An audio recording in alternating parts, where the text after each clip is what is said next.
this whole discussion going? Where's it going? I don't have a crystal ball. It's very odd to me. The whole thing seems surreal. It doesn't seem real to me. I still feel like this is a dream. But the good thing is that there's definition created by these actions. But sometimes you wonder who's pulling whose strings. Like,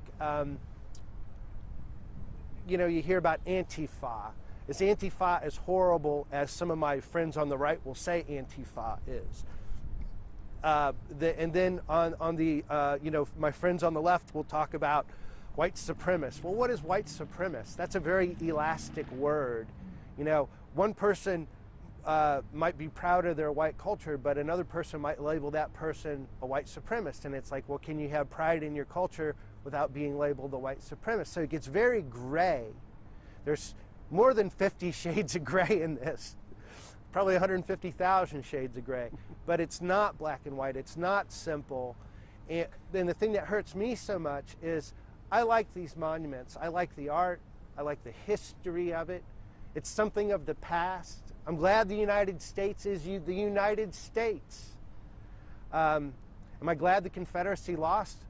I'm glad the United States is the United States, simply put. I think the South had an honorable loss in many ways. And it's a very interesting thing to look at, bravery under adversity, giving yourself to an effort, even if it's the wrong effort, but devoting yourself to it through thick and thin, through economic turmoil, through loss of family, through the fabric being ripped apart of a community, to see communities that were full of wealth and prosperity all of a sudden turned into nothing and ravaged through Reconstruction.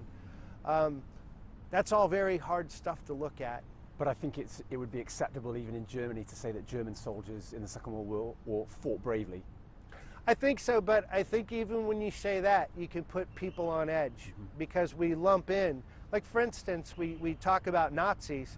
There's a lot of German soldiers that were not members of the National Socialist Party. In fact, I would imagine the majority weren't National Socialists politically. But they supported that regime, of course, by being German soldiers. But you look at the diversity within the German army, you start getting into the socioeconomics, or you look at Latvian recruits or French or Dutch, and it's like it gets very complex very quick.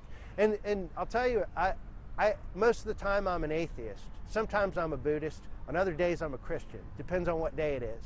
But I found myself recently going to the Bible to read about judgment.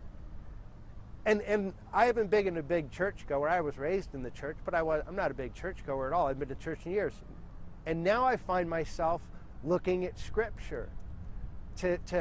I'm going to the good book for some wisdom, and because I worry about judgment, that you haven't walked in somebody else's shoes. It's difficult to do, and the easy thing for us to do is it's this way or that way. And that's where the danger comes, when we don't look at the sensitivities and the delicate aspects of our history and our cultures. You've been described, Robert, and I don't know whether you agree with this, you've been described as a liberal Confederate. What does that mean? Well, that was one of the things that Tony Horowitz wrote in Confederates in the Attic that I was actually most satisfied with of so many things. Being a liberal Confederate, I thought of I supported Bill Clinton to some degree in the 90s when Horowitz wrote the book, and I was an art major at Kent State, but I also liked the battle flag. I didn't feel it was a horrible symbol from my perspective, from looking at it from the 1860s, not the 1960s, big difference.